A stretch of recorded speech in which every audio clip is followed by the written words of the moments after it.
Patience Businge omukazi w'omugenzi Moses Twesigye owafire 2023 arukora ishomero rya Rwamanyonyi Secondary School omuri Ntungamo kandi ari aha mushahara gwa gavumenti atwira ine nako ahabwo kunyagwa akasente ke kakasimo kiba 2023 akafa omukwa kabiri omukwa munana na processinga file yona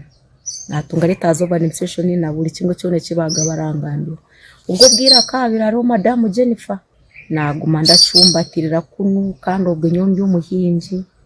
tine na sente ziryaho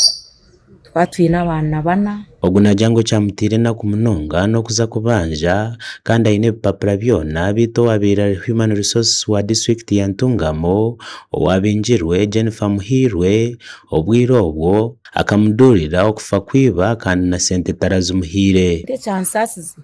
kazo mu office ya Madam Jennifer yangira ati bishati ati kuri baratarafuhira tokagizire bato nkashasha mu kushasha kashasha ubwo mushani wo twagatura turacungiraho sente abana barega bamwe kwega bakareka mukuru wa department ya administration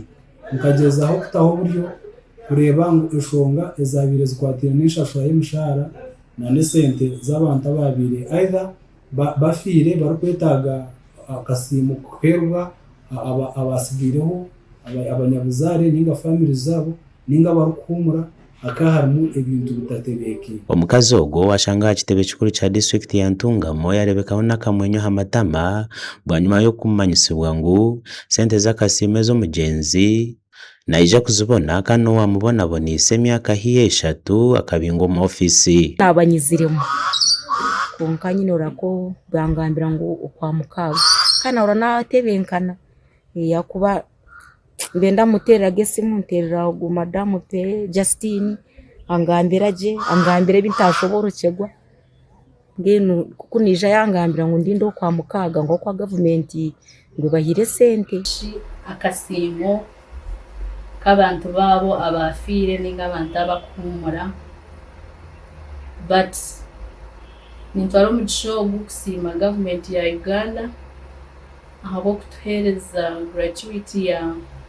4 billion supplementary budget. Twakirira mukuru w'abakozi Fidelis Kiza yashobora ngo obushomankuzi bwabe buruhe nyumaho nubo bwaremisa abantu kutunga sente zabo konko wabiraye bembiro muzogu akabingwa twakozere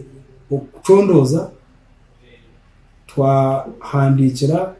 office wabirarimo principal human resource officer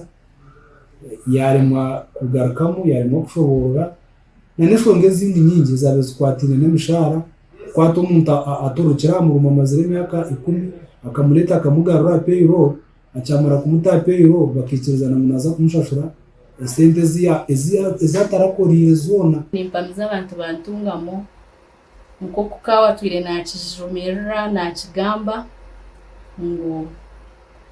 twatanize mwena niza kufuna gratuity yanyu na pension by close of this financial year. Kiza na hamyango mu district batunjira obuhumbi bushatu bwe sente za Uganda kushashura abantu bona batwire nubabanja sente zabo twamwihiremo twayeta abantu ababintu babanja sente zabo zakasimo twakora files zabo twazitwara Kampala twazikize Kampala o ministry hata batwire billion n'ubuhumbi buna bwo kushashura abantu abo so nahati ziri account ya district twatandikire kushashura